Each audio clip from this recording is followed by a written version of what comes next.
Good morning, everybody.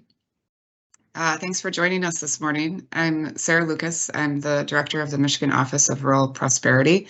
I think that those of you who are attending are familiar with our office and the fact that we are housed in the Michigan Department of Labor and Economic Opportunity.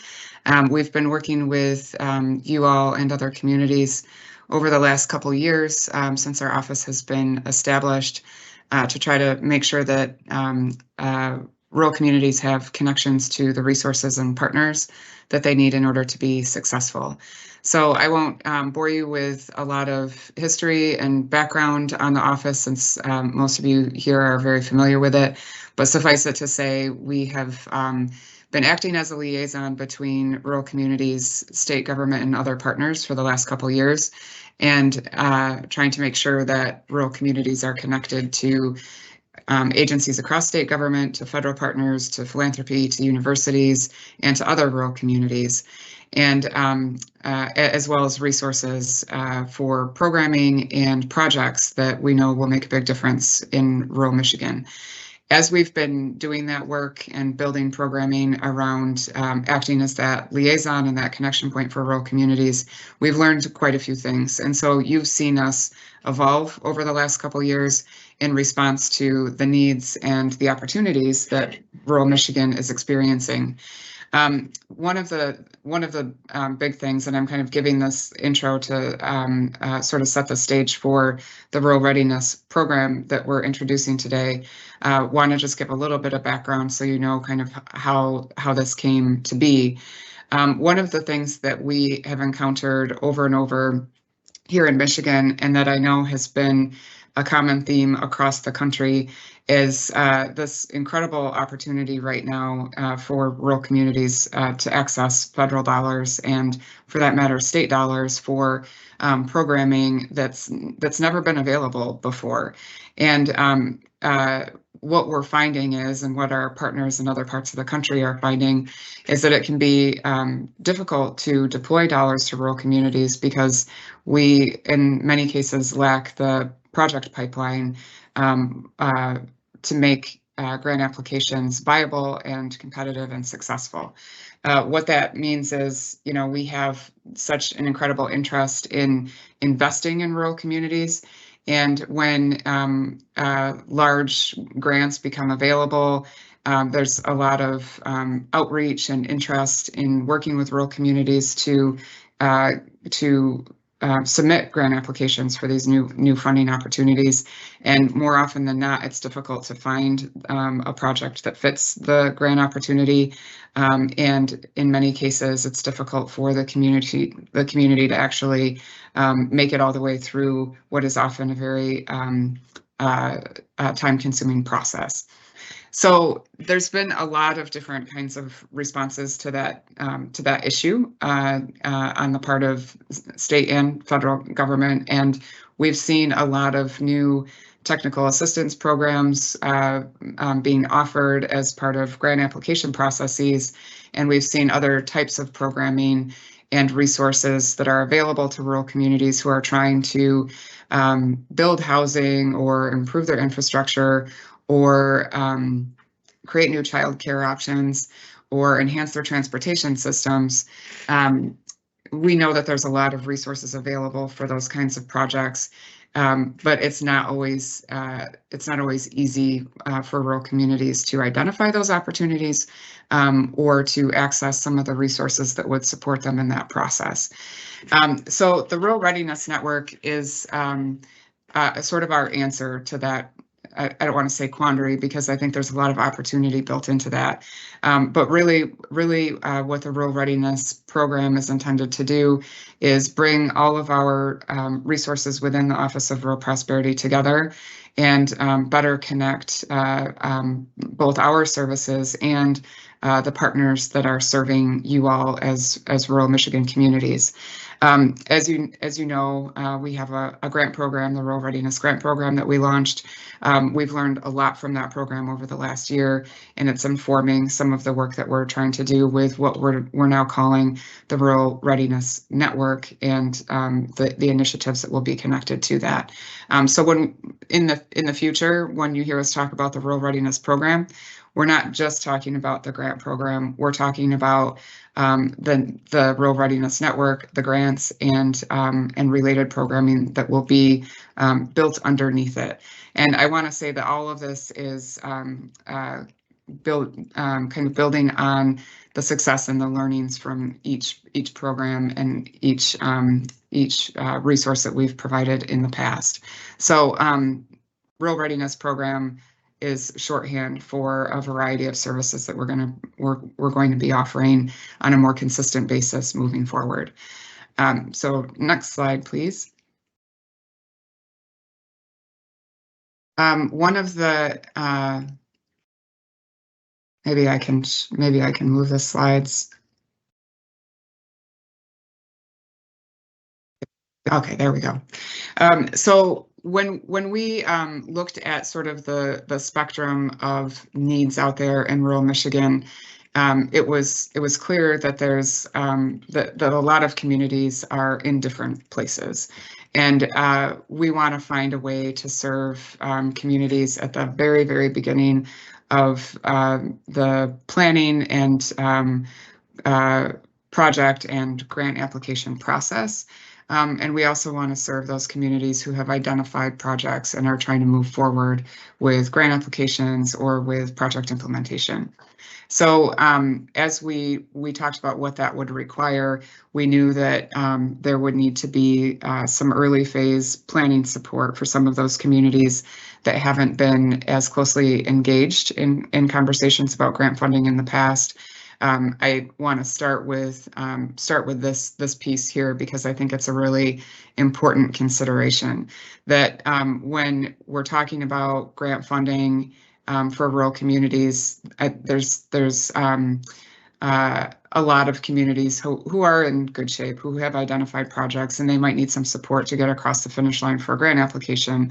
But they know who to work with. They know where to find the resources. They know what they're going to need to do in order to put a grant application together.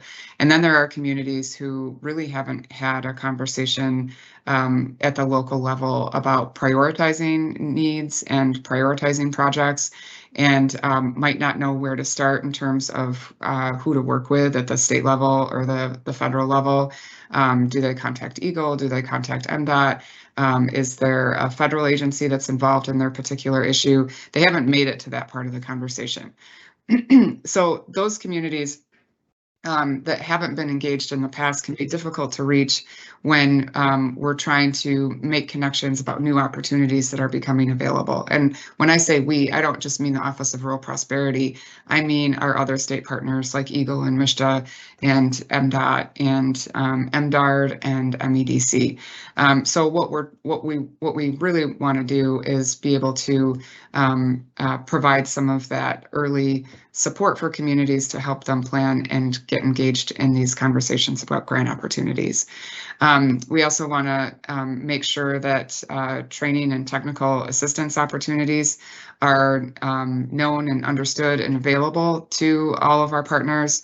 We want to make sure that our state and federal and other funding partners are accessible and that not accessible to rural communities, and also that they have access to rural communities so that they understand what rural communities are working on. And we also want to make sure that rural communities know what other rural communities are working on. What are their peers doing? How are they managing some of these issues that we all have in common? How is it working? Who's involved? What resources are they using? We know, and if you've heard us talk at all, if you've heard the Office of Rural Prosperity talk at all, you know that one of the really exciting opportunities that our office has learned is so important to rural communities is that that kind of peer networking and peer-to-peer connections has been really important in terms of getting communities to understand opportunities and strategies. So we're really looking for a way to bring all of these different values together: the peer networking, the grant application and process support, the planning support, the training and technical assistance resources that are out there, and the connections to resources across state and federal government. To do all of that, we received support from our partner, Resource Rural. This spring, we received a $400,000 grant to expand some of the work that we're doing around all of those needs. Resource Rural is a national organization connected to philanthropy, but really closely engaged with rural communities. And they are really focused and really knowledgeable on how different types of partners are working directly with rural communities to make sure that they're capturing the opportunities that have become available over the last couple of years. So we are really excited to work with them and learn from them and the network that they have built up of resource providers to rural communities across the country. If you could switch to the next slide, please. I got into this a little bit. I won't talk about it a lot more about the why of the Rural Readiness Network. Again, with the Rural Readiness Program being a sort of umbrella name for a variety of resources that we're going to be providing, the network is a group of local and regional teams that are connected to each other, that are trying to advance projects aligned with specific local and regional priorities.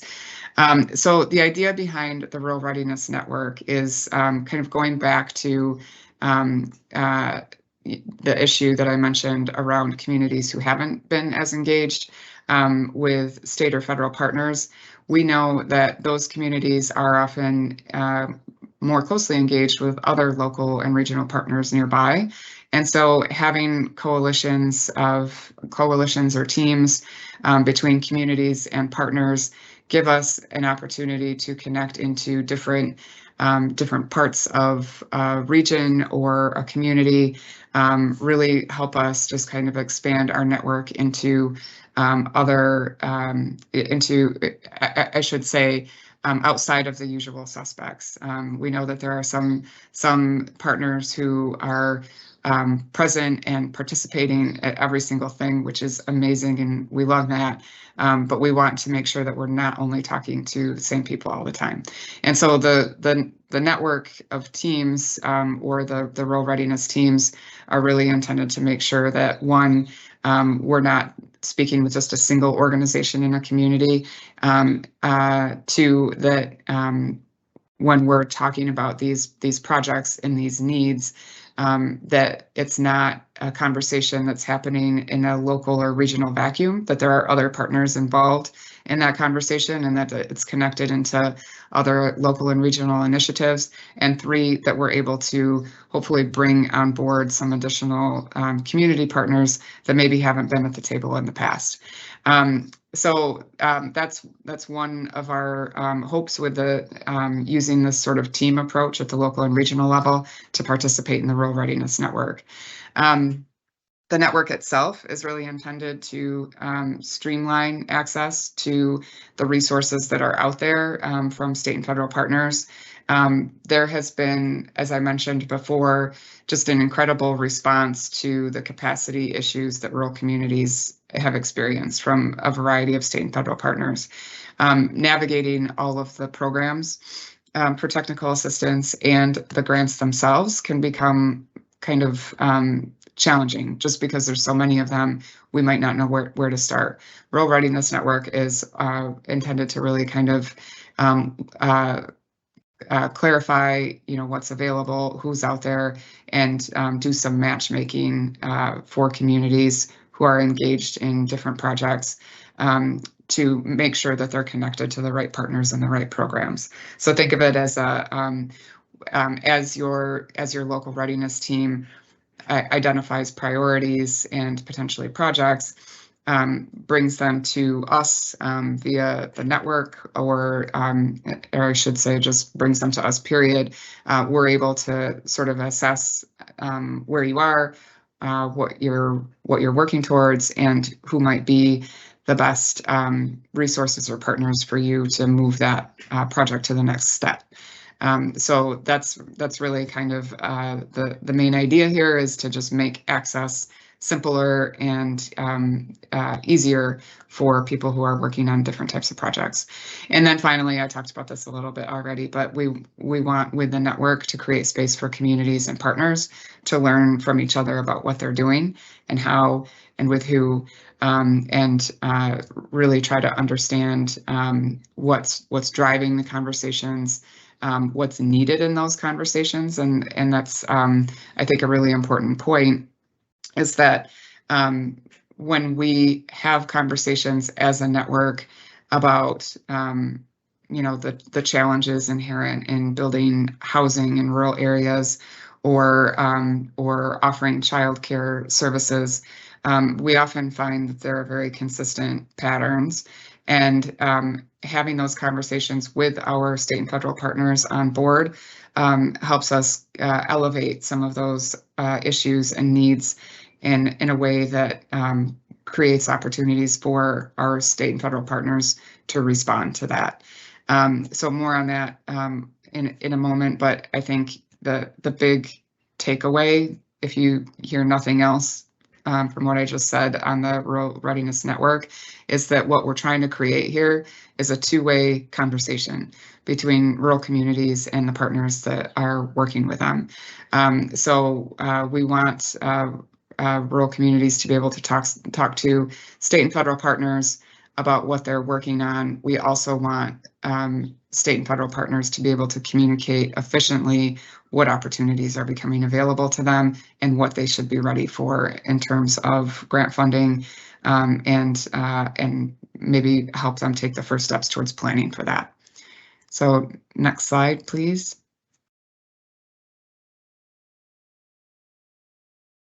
I talked a little bit about the rural readiness teams, and at the risk of repeating myself, just want to say we think it's really important that if we're building connections around a particular need in a community, we don't want to be having that conversation with just a single entity in that community, because we know that all of the work that's happening locally, regionally, and at the state level is closely connected to other issues and other kinds of organizations. There may be other plans or initiatives that could really support work towards an identified community need. And so we do think it's really important to have not just a single entity showing up and being a part of these conversations and doing this kind of planning work, but that we have a coalition of partners at the local and regional level that are working together. So that's sort of the local end of the Rural Readiness Network. We also have readiness partners from the state and federal level who will be participating. It's a large and ever-growing group of resource providers. We will be sharing lists of who's already kind of signed on, but it's USDA, it's EGLE, it's EDA, it's MML, it's MISHDA and MEDC, and so on down the line. So we have a really closely connected group of readiness partners, which I think is a value in and of itself, that we have all of those partners in the same place talking about rural specific needs is going to be a really big value to rural communities. And then there's us, Office of Rural Prosperity. We are convening these conversations. We are positioned as kind of a cross-sector and interagency liaison. And so if anyone is going to be pulling all of these, herding all of these cats and pulling them together, we are excited to do it. So that's who's participating. If you could go to the next slide, please. And what we'll be doing, again, I've already talked about this a little bit, but really trying to make sure that we are creating a space for our resource partners to hear from local communities, that we're creating a space from local communities to hear from each other, and for local communities to hear from our partners that are providing resources and opportunities. Just to kind of give you a sense of, when we're having these conversations and what they look like, we know that there are specific training needs that we've talked about, whether that's grant writing and management, or whether that's basic, coalition governance, collaborative governance, or leadership trainings, or planning 101. We want to be able to provide that kind of support and technical assistance to communities. We also want to be able to take what we're learning from the readiness teams at the local and regional level and make referrals to resources and partners and funding opportunities. So we will be building this ship as it flies by design. One of the things that we really want to convey strongly is that the Rural Readiness Network is really intended to be responsive to what rural communities are experiencing. So we don't have a checklist of things that we expect anybody to do. We don't have a complete list of topics that we're going to cover. We really want to first understand what it is that rural communities are working on specifically and what their needs are to be able to make progress on those projects and respond accordingly. So you are going to be building this with us. With your input, we'll be building out our agenda and our programming based on the responses that we get from you and the local readiness teams. I'll give you the first example of that. When news on the Rural Readiness Program first came out, there were some questions right away about what does a local readiness team look like? What do we need to do? How do we engage different partners? And we had some really great conversations internally and with our rural partners about what a rural local readiness team looks like. And I'll answer that in just a moment. But more importantly, the fact that there is so much collaboration happening in rural communities right now. There are so many teams that are already functioning very effectively in rural Michigan, and none of it looks exactly the same. So everyone is collaborating differently to different ends and with different processes. And we're really excited to learn how that's happening in specific communities.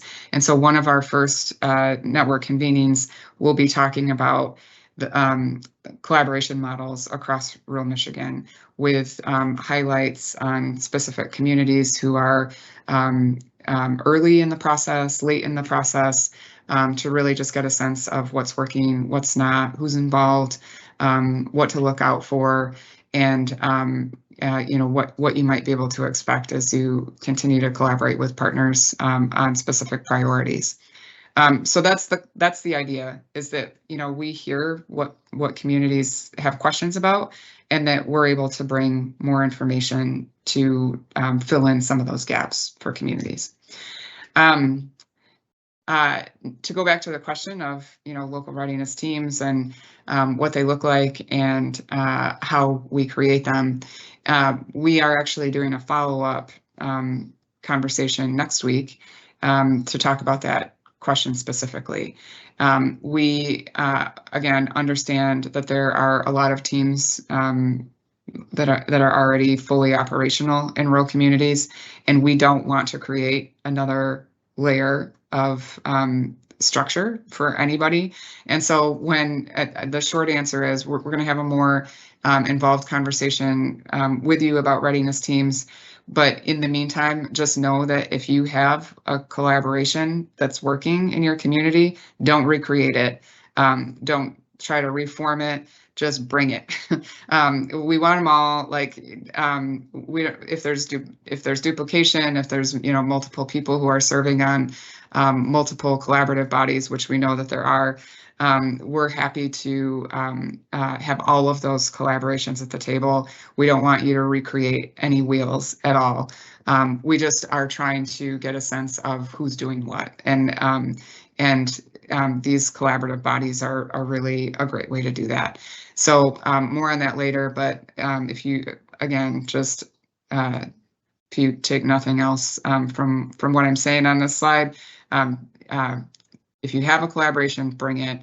If you don't, we will talk with you individually about best path forward to connect to partners that want to participate in the Local Readiness Network. So that's sort of how we're approaching that. We know there will be more questions about that, and we're happy to talk with all of you on a one-on-one, and are really looking forward to the conversation about readiness teams and down the road about how different communities are collaborating. Next slide, please. So I'm a little bit ahead of myself here. Just want to talk about what's next. Next week, Tuesday at 1, we'll be having that conversation about forming a local readiness team.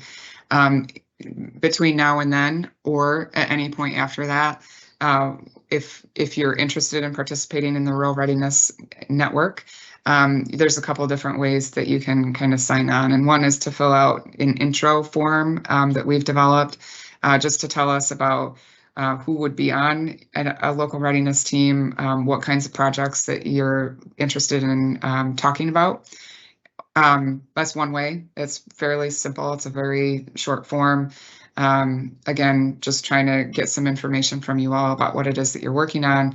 If you would rather not deal with the form, if you have more questions about readiness teams, or you're not sure about which project you want to prioritize, you're welcome to contact us, and we'll just set up a time for a call and work through your questions with you together. I've said it. I've said it before. I'll say it again. I'll keep saying it. We really don't want the Rural Readiness Network to be a burdensome structure for you to participate in. What we're trying to do with the Rural Readiness Program and the network is to improve access to programs and to partners. And what we're really trying to make sure that we have in order to do that is a solid understanding of what you're working on and who you're working with and what you need. And any form that we ever ask you to fill out is, trust me, it's going to be simple. And if you struggle with it, we're happy to talk with you. We're not going to load up your calendar with a lot of webinars and a lot of meetings.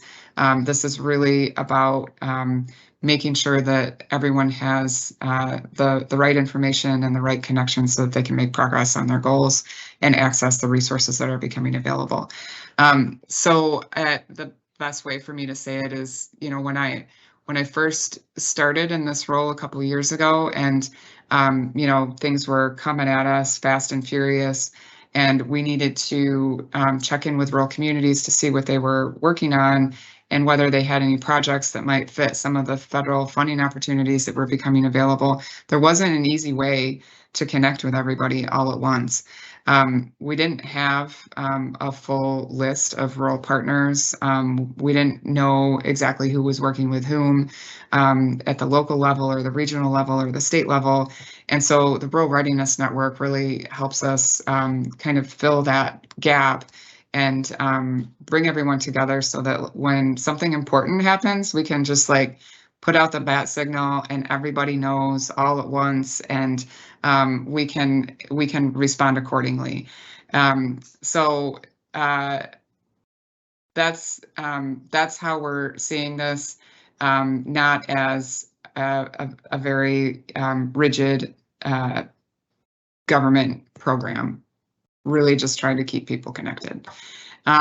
On that note, I'm going to stop here. We have some time for questions, and I will kick it off with my own question and kind of illustrate the extent to which we want you to build this programming with us.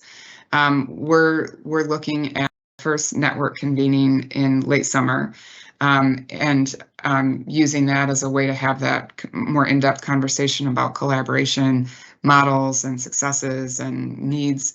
And we're very cognizant of the challenges of travel. We have a really big state. It takes a long time to get from one end to the other, or even to the middle in most cases. And so we know that travel can be a real challenge and a barrier for people to participate, but we also know that that in-person kind of connection is really valuable and really desired. And that it can be easier to engage with partners when you're face-to-face rather than virtually.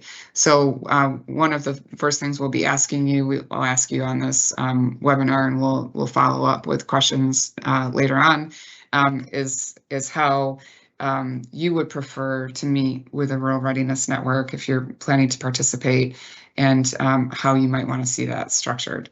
So I'll stop there and see if Lisa and Henry, who have been, I think, off camera, waiting in the wings for me to stop talking, have any questions loaded from the Q&A.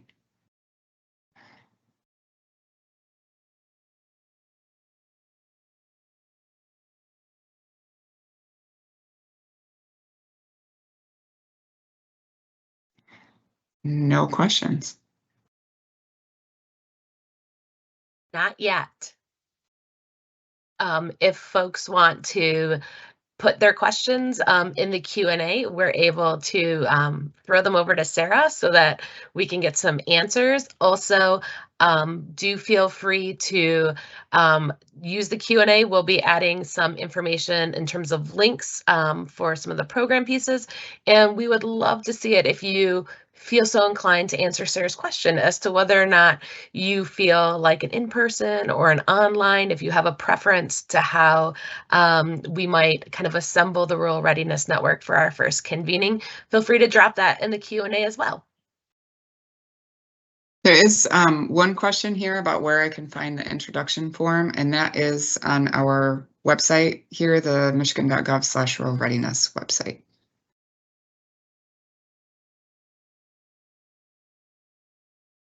Oh, this is a great question, Dave. Thank you.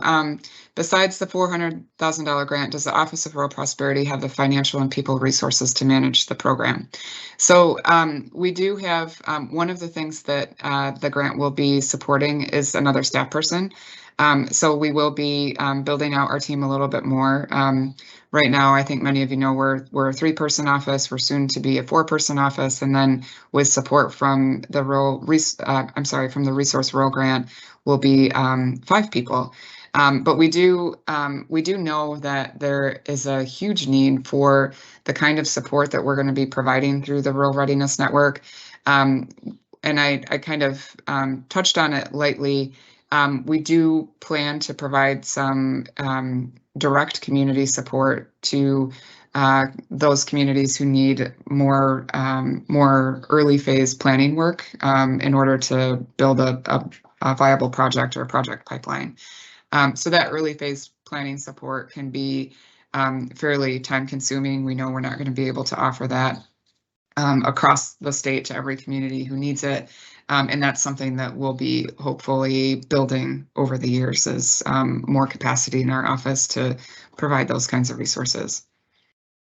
I want to, just to go on a tangent, to give you more time to think about questions that you might want to ask us. I will want to just like tell a short little story about the Rural Partners Network, which is something that the USDA piloted several years ago and has been operational in a few different states across the country. Rural Partners Network is really designed to bring a whole of government approach to rural communities so that, like we're doing with the Rural Readiness Network, communities have access to all of the different programs that might impact their local priorities. What USDA found with the Rural Partners Network is that a lot of communities weren't ready to engage with those federal partners because they didn't have that very early phase planning work done. They didn't have priorities identified. They didn't have strategies ready. There weren't projects that were viable for federal funding dollars because they hadn't been able to do the planning work. And so the Rural Partners Network is has responded to that by stepping back and meeting communities at that very beginning point and providing some basic planning support to get them to the next step in the process of project development. And that's one of the things that we really want to be able to provide to make sure that this is successful. We are getting a few more questions. One of them is, in thinking about creating teams and communities where they do not already exist, what does that team look like? Community is such a broad term. Is the local readiness team city or village specific, county specific, prosperity region specific? This is another great question. And there are so many different types of collaborations that we've seen be really successful in different communities that it's we really don't want to be prescriptive. That said, a little bit of guidance might be that when you're talking about developing projects, it can sometimes help to be a little bit more localized. So maybe thinking at the project level. Say you have a specific housing need that you're trying to fill. Maybe the core team is a local unit of government, a local nonprofit, the regional planning agency, a community foundation, etc. It might be a local employer who's really engaged, or another regional partner like an economic development organization. So I would say if you're starting anew, think about the issue that you're trying to impact. What does a project look like around that issue? And who are some of the logical players that might bring something to the table for that project? Sarah, can I jump in really quick with a particular response to a couple of the questions? One was a question about next week's meetings, about the local readiness team kind of formation and that topic, and a couple of different ways to get involved with that. One is there'll be a link on our website with the kind of join now like you had today. Currently, there is a link also. So if you want to receive a calendar invite, feel free to sign up on that link and we'll shoot you a calendar invite as well so that you've got the time blocked, and we'd love to have you there. One quick little thing that I wanted to just shout out and say, I'm so glad that Sarah asked the question about how people prefer, right? Because we're already seeing great answers come through about how people would like to work together, including some really great ideas about how we can do multiple convenings that are regional and bring folks together. And I just want to say that that's kind of the beauty of having this rural network and this conversation, is that we're able to do this with folks from across the state and really crowdsource some really great ideas to make things responsive. So thank you for all of the feedback, and please know that we're gonna think through all of it. We appreciate it. Thank you, Lisa. There's a question here from Dave. What will be the population cutoff for rural? As for meetings in person, are you thinking, say, 4 regions, South, Mid, North, UP? That's an interesting idea. We did that last summer and really loved parts of it. It was a lot of coordination, just in terms of getting everyone to those different events, but it's an interesting idea.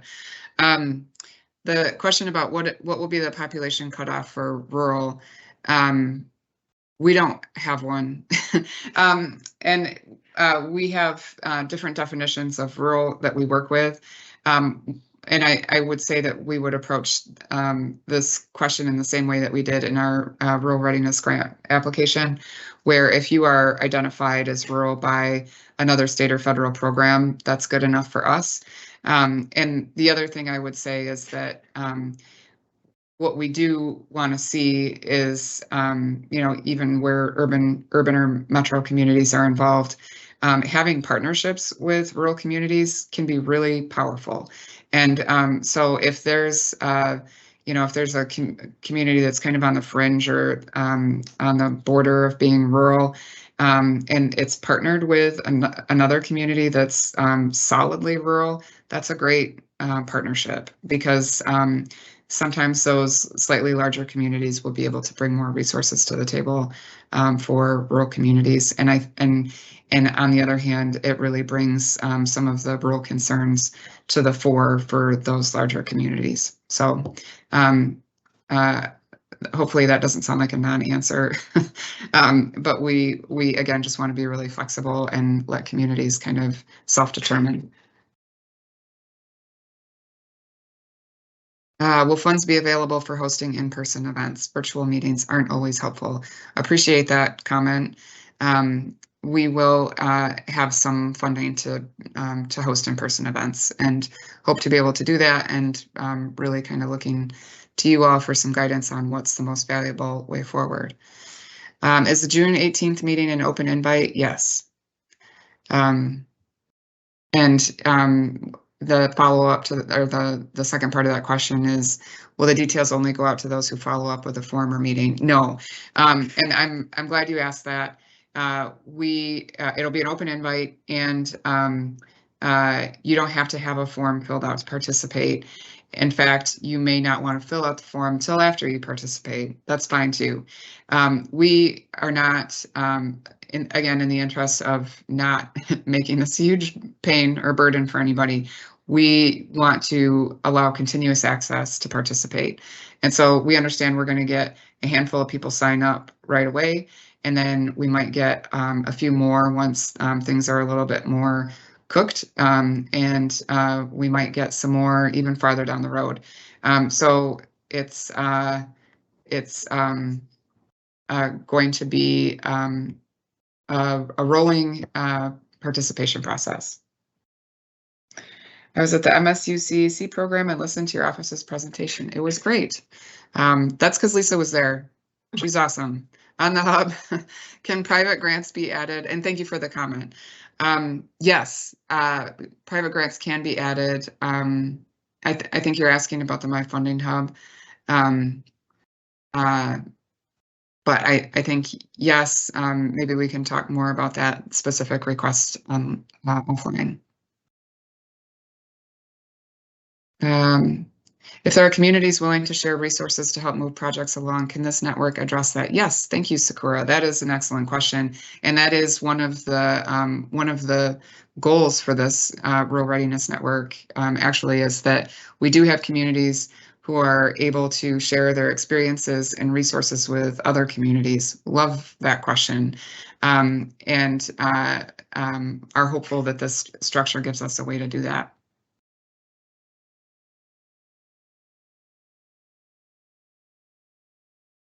Just a comment about meeting in person, and also would love virtual roundtables to keep connected in between those in-person meetings. Thank you, Seth. I think that's a great suggestion, and certainly will help us work through some of the details. I think there was another question that maybe I might have missed on local governments versus nonprofit. I know we're having a little bit of technical difficulties here in the background, so I'm trying to find that one.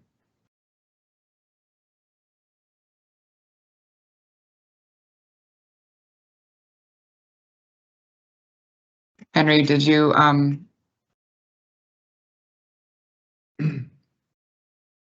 Yes, I thought I had published. Are you talking about Barb's question about whether there's a program for local governments or also for community organizations, or were you thinking a different one? That's the one. Yeah. Could you repeat that, please? So Barb asks, is this a program for local governments or also for community organizations? Both. Local governments can participate, community organizations can participate. The local readiness teams might be the lead partner who fills out the introduction form, might be either one of those. What we're hopeful is that they will, in some capacity, work together, that we'll have a local readiness team that includes both a local government and a community organization, like a nonprofit or a community action agency or something like that. So yes. Do board members of a township typically serve on these committees, or is it generally a separate group of residents? I think a similar answer there. Township board members certainly we would love to have them participate in any coalition or in any readiness team that signs on. Or it could be a separate group of residents or community organizations that have gotten engaged and have projects that they're trying to move forward. But the hope really is that they will connect at some point in the road. And I should say, like, we fully expect that there will be multiple teams from the same communities, because we know that there are so many collaborations happening in different ways in different communities. There may be a coalition at the local level focused on housing. There may be a coalition at the local level focused on energy. And we're not going to say one of them can't go because somebody else is already bringing a team to the Rural Readiness Network. We want them all. If you have a coalition, bring them. We're really, again, just trying to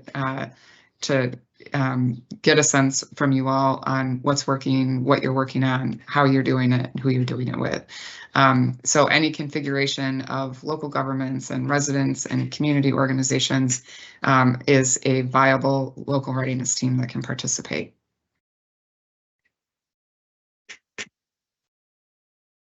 Will Tuesday's meeting be recorded? Yes. I think there was another, Henry, if you can help me with the Economic Development Organization question. Hold on just 1 second. Well, So it's, how do economic development organizations and regional planning agencies engage in the network? I guess just question. Generally.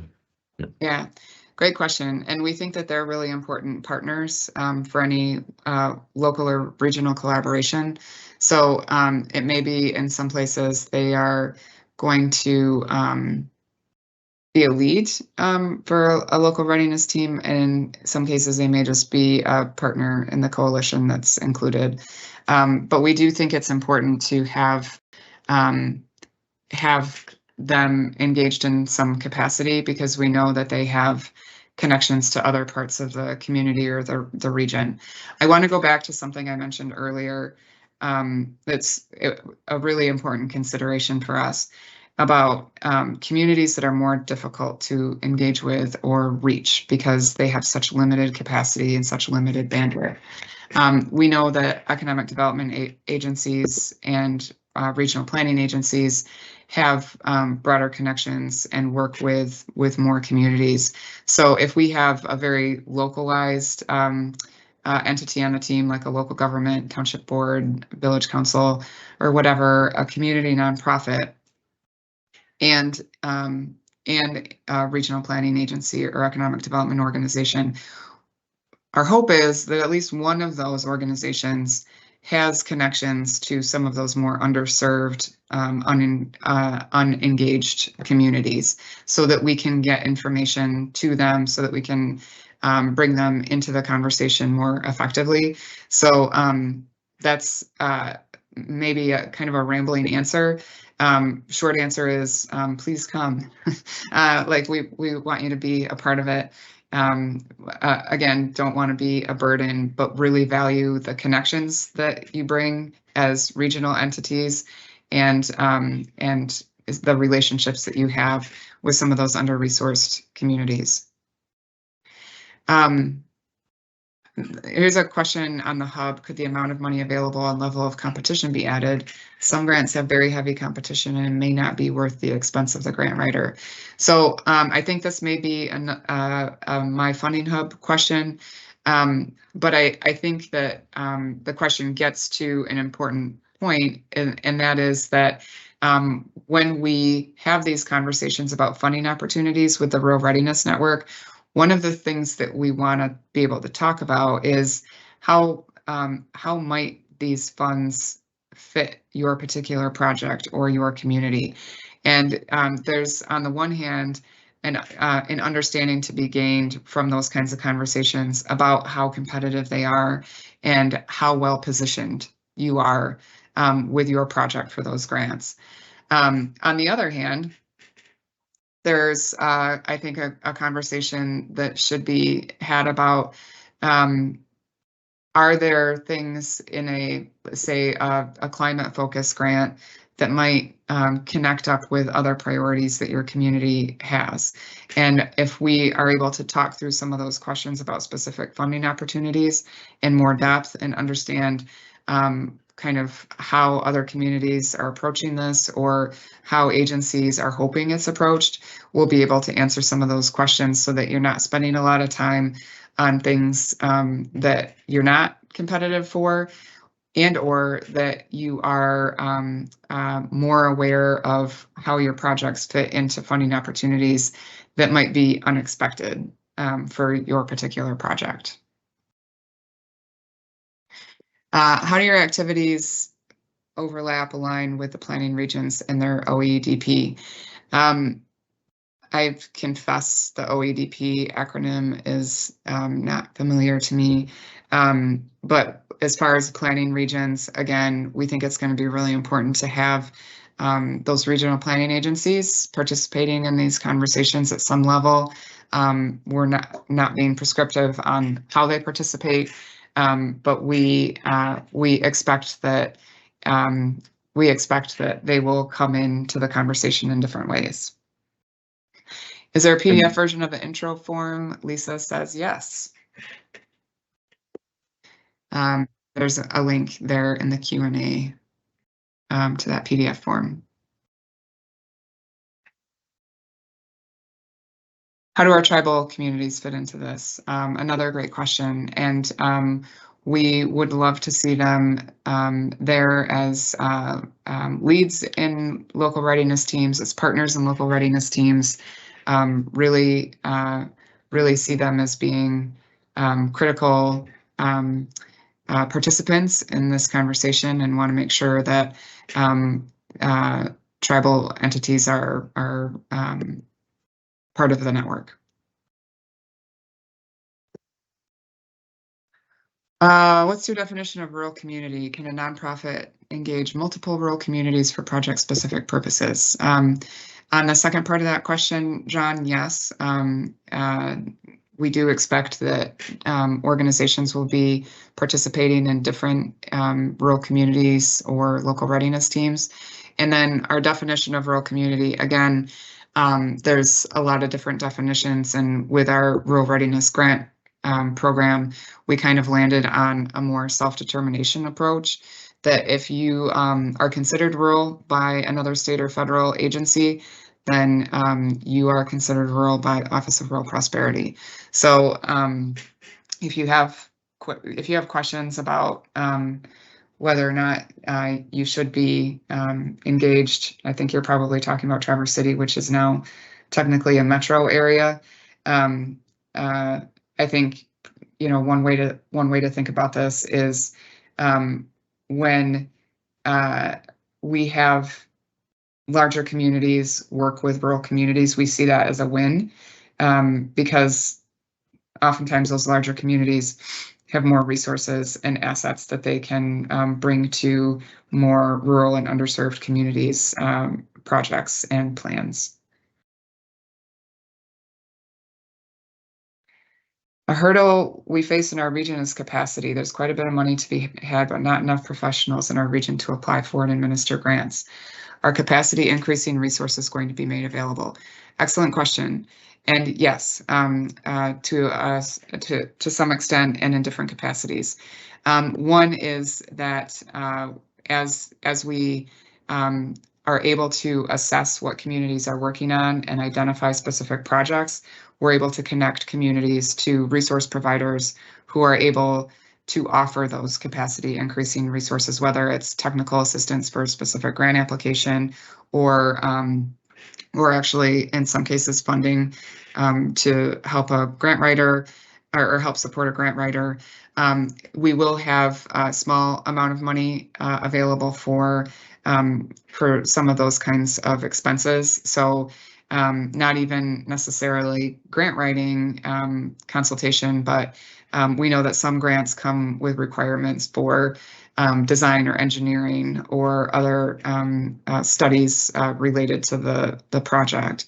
And we're going to be trying to make some dollars available to support those kinds of expenses associated with developing grant applications.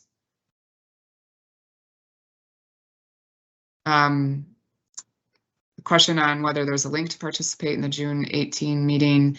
Yes, I think we'll be following up with some information on that. And then what support would be helpful to assist with the first convening location, convening support? Some opportunities may exist for gathering regional teams to join any virtual summit if that's going to be the format.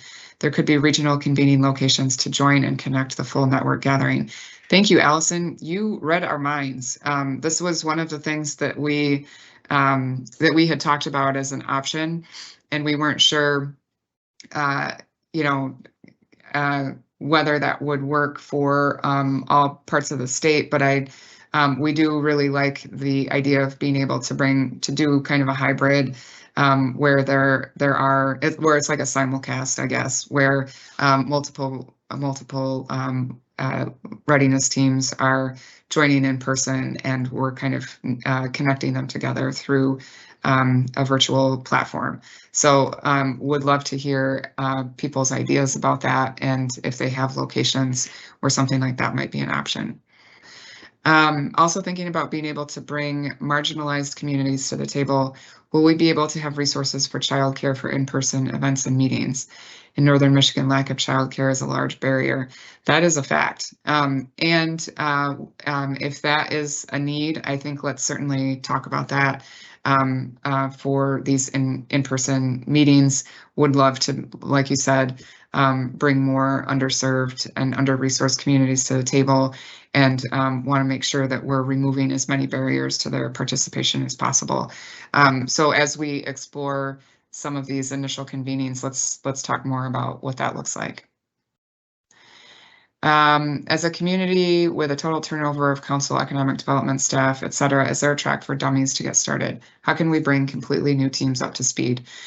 We are happy to work with them. And again, when I mentioned earlier about some of the direct planning support that we'll be able to offer, that's one of the things that we want to be able to do with that is do some hand-holding for communities who are brand new to all of this kind of conversation. So getting them together, helping them connect with partners that they may or may not know. Yes, short answer is yes. We'll have a sort of entry 101 kind of support system for those new to this community. And I mentioned it earlier, if you didn't catch it, with the intro form, we are happy to walk through that with anybody one-on-one on a call. So if you have people who are on the fence, they have a million questions, not sure if this makes sense, we are more than happy to set up a time to talk through it with them. And honestly, like, we have the form. For some people that will be easy. But again, keeping in mind that the big goal of this is to help us assess where communities are and what they need. Those conversations are really helpful to us. Those calls with communities who are new to this, we love that. So please don't hesitate to reach out. Lisa has shared that we've gotten a few questions on the recording and is letting us know that we'll post a link on our website, and we'll also send out a follow-up in our newsletter with links to today's recording and next week's as well.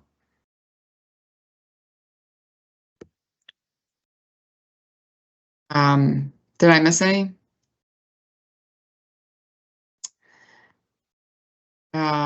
No, we've got some other just some comments in there, and want people to know that we've noted the input and comments regarding the meetings and a desire to collaborate in the future. So we really appreciate all that. Mm-hmm. Yeah, great. We really appreciate the input. To be completely candid, we're never sure whether we should do virtual or in person because we know the virtues and the perils of both, and so really want to make sure that we're being responsive to what works best for you all.